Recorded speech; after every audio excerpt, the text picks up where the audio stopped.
friend, thank you so much for clicking on to this video. This is our interview series here at OGGM, where we kind of interview Christians all around the world and to simply ask them how the gospel changed their lives. And today we are joined with the one and only Jon. How are you? Nice to meet you.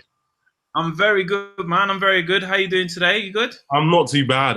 So for those who are listening who may not be too familiar with you, would you mind just quickly introducing yourself, who you are, what you do, and all that good stuff? Yes. So my name is Jon Sewell. I'm a singer and a rapper in a band called SoulBox. And, you know, prior to COVID, we travel around the UK, travel around Europe, do music, Christian music, and share the gospel through what we do. We go into schools and do lessons and that kind of stuff. Amazing to hear. So we'll just kind of jump straight into the questions. And what we always kind of start off asking our guests is, what was your life like prior to coming to know the gospel of Jesus? Like, what did those kind of formative teenage years of Jon look like? Yeah, I feel like I was kind of a stereotypical working class boy, right? Yeah. So we were kind of, I understood who God was right at the start. So from when I was young, my family weren't Christian and life wasn't going very well. My mum was really, really down, really depressed, and she became a Christian by randomly going to a church one day, right? Dramatically and incredibly changed her life. And the same thing happened with my brother. So my brother was a fighter. He was English and Welsh Taekwondo champion, right? And he used to fight all the time and used to get involved in all kinds of horribleness, right? Mm. And then he became a Christian as well. And his life dramatically changed. He didn't want to fight anymore, right? So I grew up with this context of knowing about that, but it was never real for me personally. Mm-hmm. I'd never had an experience of God, and it was kind of like, oh, that's nice for them. But it's not much for me. Do you know what I mean? So I got to kind of high school age, and I was like, you know what? I started smoking, started drinking, started getting involved with a group of young men, which I later kind of realized was a gang.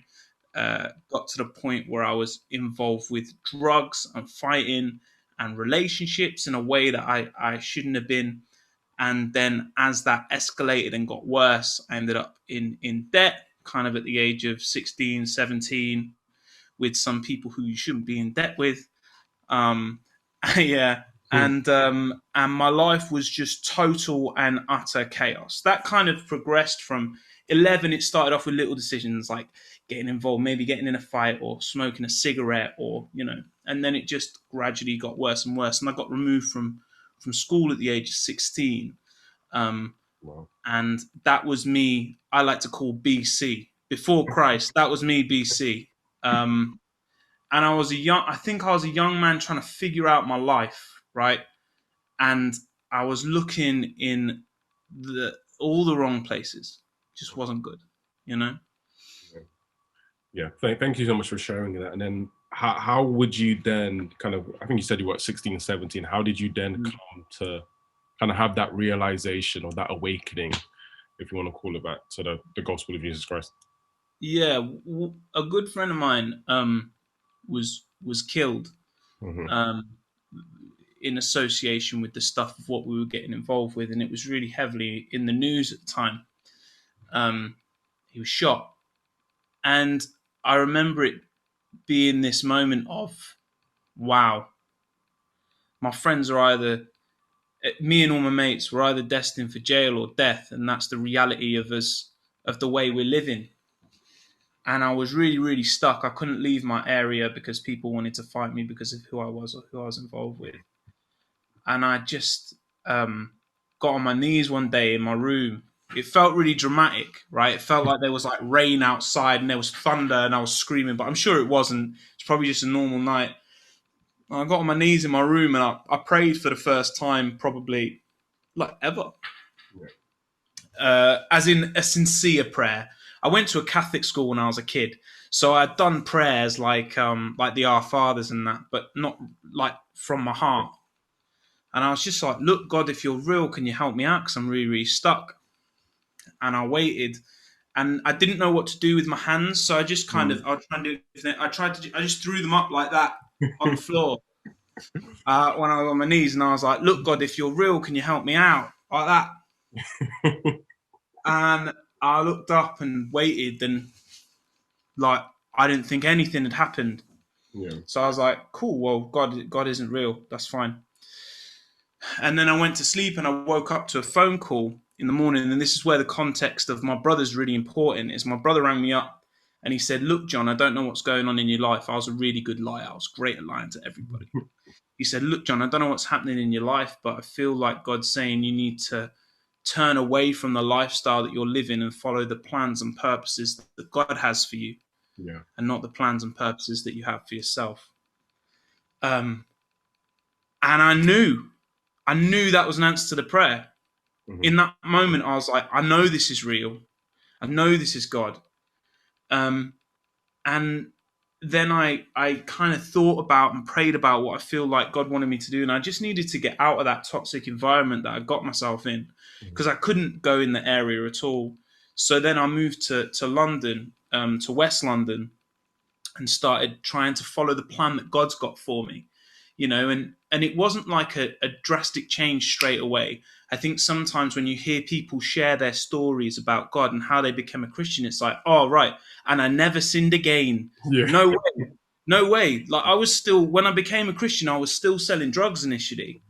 And then I moved away and I stopped that, and it was gradual, and I sorted my life out, and it was just this amazing journey of God working on me where I was at.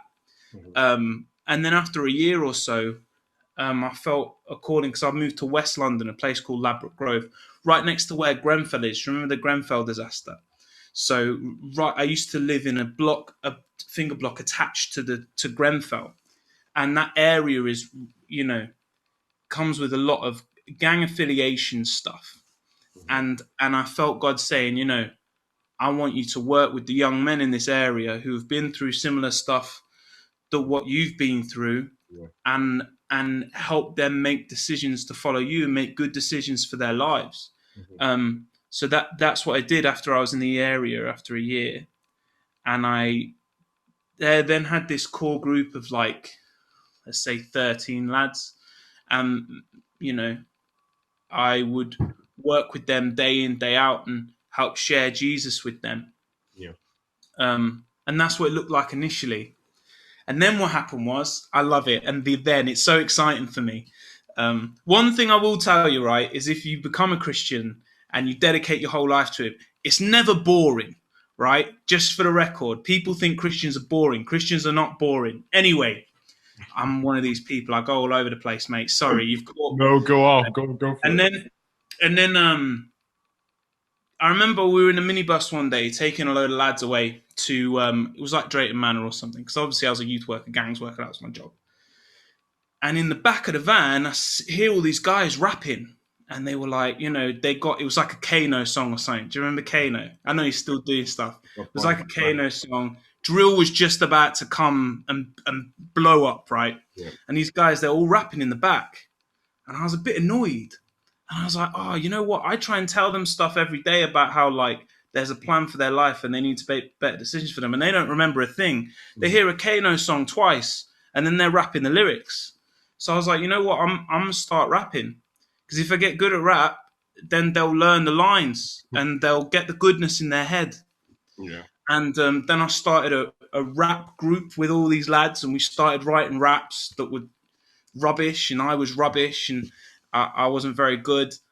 And then we started writing, and suddenly these guys were remembering these things that we were writing, and it was giving me kind of a platform to share with them about what I was writing about. And it was incredible.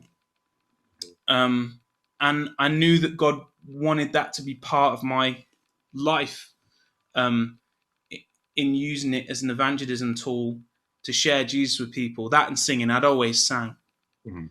And then I got the opportunity to be part of SoulBox in Manchester. And then I took that with both hands, because I was like, this journey that God's taken me on is continuing, and that's the next step. So after writing and singing and rapping and working with all these lads and helping them make good decisions for themselves, then moved to Manchester, and then I suppose the rest is kind of history with what's happened with SoulBox. And the music that we do has reached hundreds of thousands of people, over the last 4 or 5 years, and we've seen thousands of people make first-time decisions to follow Jesus, which is incredible.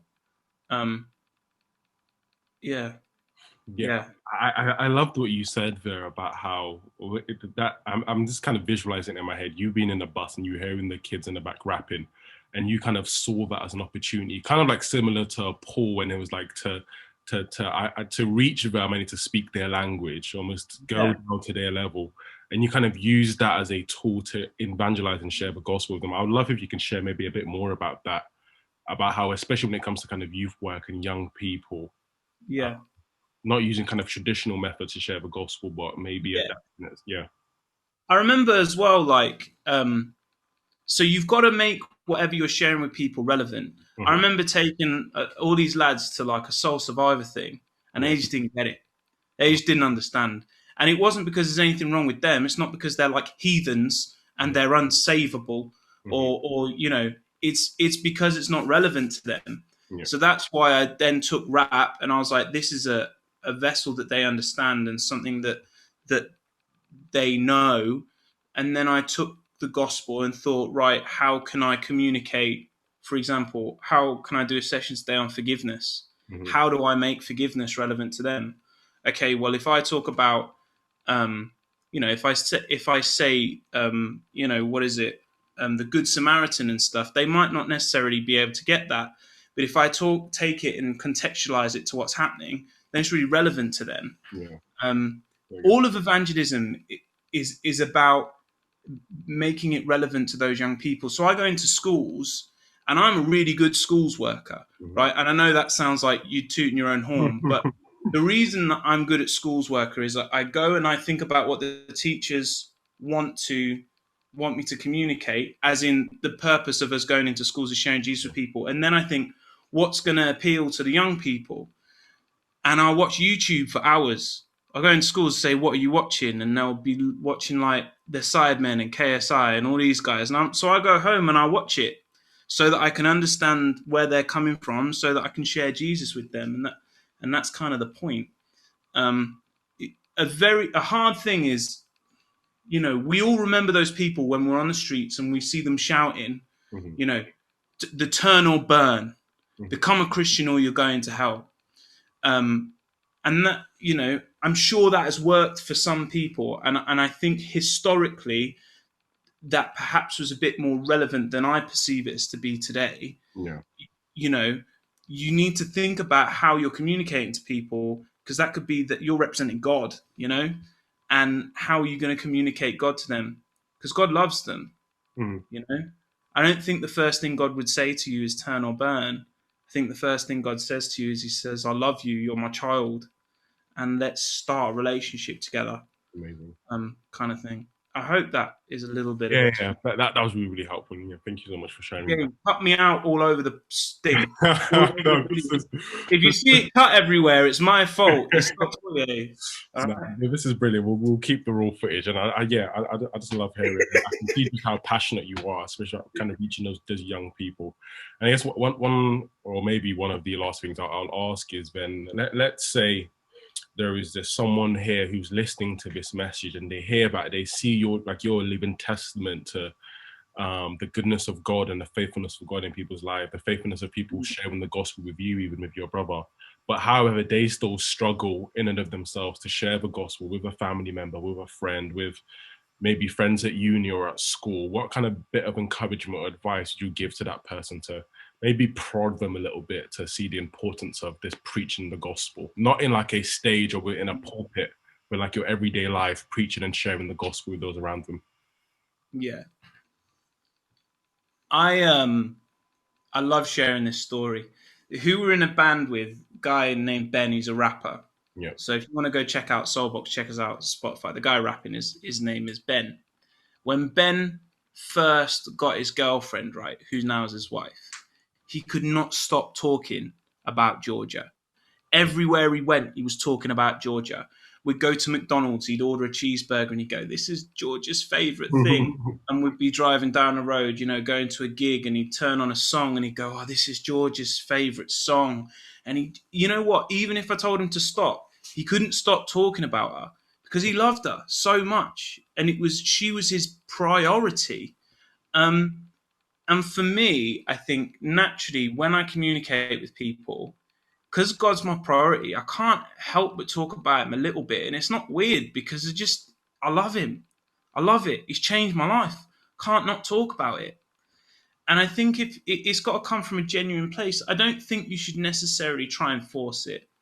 I think something that we're definitely called to, and this is something that everyone is called to, is we are called to share Jesus with people.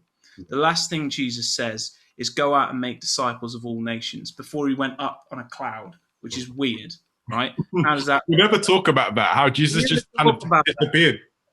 Yeah, he just disappeared. Anyway, the answer is he's God, but he just still did it. It's weird. And we don't talk about that. But I think it's funny. Anyway, it doesn't matter. So before he went up on a cloud, they standing there watching, looking up. He's slowly going. Anyway, the last thing he says is go out and make disciples of all nations. Yeah. If you're sitting there and you're watching this and you're like, oh, I don't think I'm going to share God with people because, like, you know, John, you're an evangelist. You're obviously good at it. You're really called to it. You're called to share Jesus with people. And God says, come, and then he says, go. He wants you to come into a relationship with him, build on that relationship. That is the priority. Yeah. Love the Lord your God with all your heart, all your mind, all your soul. That's the priority, right? Yes. But the second one is love your neighbor as you love yourself. You know, the most loving thing you can do for your neighbor, for someone who doesn't know God, is share God with him or her. And the reason that's so important is because ultimately we get to the end of this life, you know, and I know a new life starts now and we're in a relationship with God. But you want that for them. If you love them, you want them to be in relationship with God. And it's not weird because it's like, look, this is the greatest thing. For me, it's like, why wouldn't you at least ask? Like, even if they think you're weird, like, you know, everyone's a bit weird, you know? It's okay. And the worst thing that's going to happen is at the end, God's going to go, well, at least you gave it a go. Well done. I hate to say, well done, mate. You did brilliantly.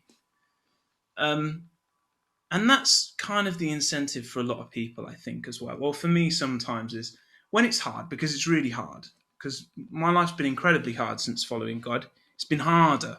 It was difficult before. As in people dying and then being asked questions and people having a go at me because someone's been killed and they're telling me, like, why did God not save them?